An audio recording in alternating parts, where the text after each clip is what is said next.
ওর আমাদের অবস্থান শ্রীমৎ মনোহর গোস্বামীর বাড়ি, যেখানে প্রতি বছরের ন্যায় মহোৎসব অনুষ্ঠান অনুষ্ঠিত হয় এই জায়গাগুলোয়।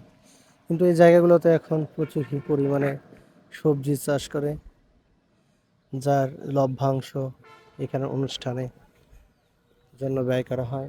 এখানে যারা থাকেন তাদের সাথে কথা বলছি এবং তারা যা জানালো, এখানে প্রতি বছরই মহোৎসব অনুষ্ঠান হয়। চলুন ভিতরের কি অবস্থা একটু দেখাবো আপনাদের। এটা হলো বরিশালের গরু নদীর আগলঝাড়ায় অবস্থিত এই জায়গায়।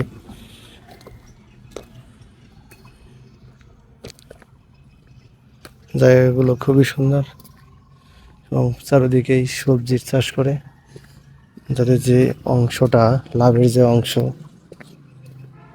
যাতে এই মণ্ডপ বা মন্দিরে ব্যয় করতে পারে।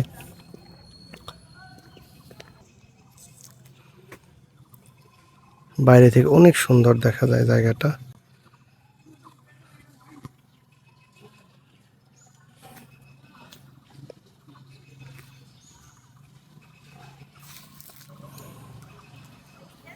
চারিপাশটাকে আমরা ঘুরিয়ে দেখাবো আপনাদের।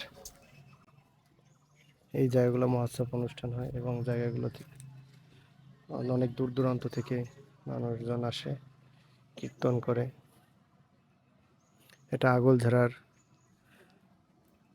এটা বরিশালের গরু নদী অবস্থিত, বরিশালের গরু নদীর আগলঝাড়ায় অবস্থিত। আমরা পূর্ণাঙ্গ লোকেশন দিয়ে দেব।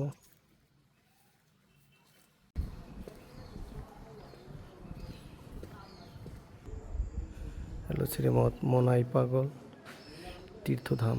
এটা প্রতিষ্ঠিত হয় 1373 সালে 8ই জ্যৈষ্ঠ বৃহস্পতিবার। এই জায়গায় আমি আরো আগে আসছি 2-1 বার।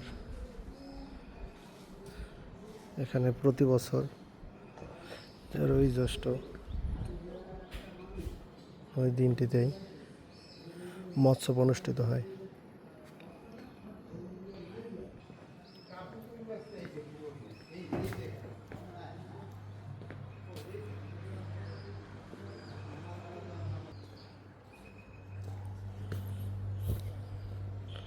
জায়গাগুলো দেখতে খুবই অসাধারণ।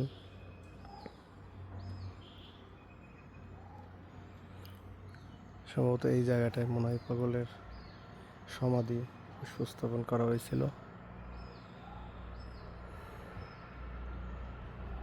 আগলঝাড়া, গরু নদীর আগলঝাড়ার শ্রী শ্রী মনাই পাগল আশ্রমে। জায়গাটা খুবই অসাধারণ। যারা হিন্দু ধর্মীয় অবলম্বন আছেন তারা তো আসবেনই, প্লাস অন্যদেরও আসার আমন্ত্রণ রইল। এখানে সব ধরনের মানুষজনই আসে, সবাই আসে, দল মত নির্বিশেষে। আপনারাও আসবেন আশা করি।